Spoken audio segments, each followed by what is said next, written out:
കരുനാഗപ്പള്ളി ശാസ്താംകോട്ട റോഡിൽ മാളിയേക്കലിൽ നിർമ്മിച്ച റെയിൽവേ മേൽപ്പാലത്തിന്റെ ഉദ്ഘാടനം 13-ന് നടക്കും. മന്ത്രി പി.എ. മുഹമ്മദ് റിയാസ് ഓൺലൈനിലൂടെ ഉദ്ഘാടനം നിർവഹിക്കും. കേരളത്തിൽ ആദ്യമായി പൂർണ്ണമായും സ്റ്റീൽ, കോൺക്രീറ്റ്, കോമ്പോസിറ്റ് രീതിയിൽ നിർമ്മിക്കുന്ന ആദ്യ പാലമാണ് നാടിന് സമർപ്പിക്കുന്നത്.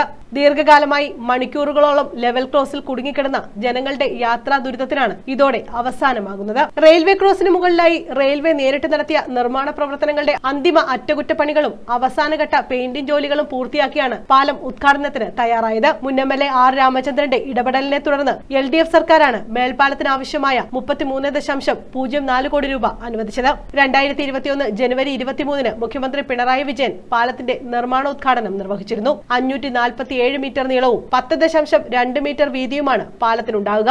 കേരളത്തിൽ പൂർണ്ണമായും സ്റ്റീൽ, കോൺക്രീറ്റ്, കോമ്പോസിറ്റ് രീതിയിൽ നിർമ്മിക്കുന്ന 10 മേൽപ്പാലങ്ങൾ അനുവദിച്ചതിൽ ആദ്യമായി നിർമ്മാണം പൂർത്തിയാക്കിയ പാലമാണ് മാളിയേക്കൽ റെയിൽവേ മേൽപ്പാലം. ഇതിന്റെ പൈൽ ക്യാപ്പ്, ഡെക്ക് സ്ലാബ് എന്നിവ കോൺക്രീറ്റ് രീതിയിലും പിയർ ഗ്യാപ്പ്, ഗാർഡറുകൾ എന്നിവ സ്റ്റീലിലുമാണ് നിർമ്മിച്ചിരിക്കുന്നത്. 33 സ്പാനുകളും 51 പൈലുകളും 13 പൈൽ ഗ്യാപ്പുകളും 2 അപ്പാർട്ട്മെന്റും പാലത്തിനുണ്ട്.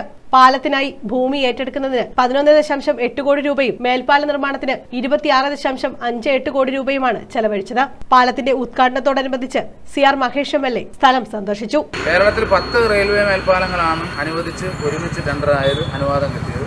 അതിൽ ഏറ്റവും വേഗത്തിൽ പണി തീർന്നത് ഈ മാളിയേക്കൽ റെയിൽവേ മേൽപ്പാലമാണ്. ഒന്ന് ഗുരുവായൂരും. ഈ 2 മേൽപ്പാലങ്ങളുടെ പണിയാണ് പൂർത്തീകരിച്ചത്. ബാക്കി 8 പല ഘട്ടങ്ങളിൽ നടക്കുന്നത്. ഇതിന്റെ ഉദ്യോഗസ്ഥന്മാർ വളരെ സമയബന്ധിതമായി, വളരെ ആത്മാർത്ഥമായി, രാവും പകലും കഷ്ടപ്പെട്ടതിന്റെ അടിസ്ഥാനത്തിലാണ് പണി പൂർത്തീകരിച്ചത്.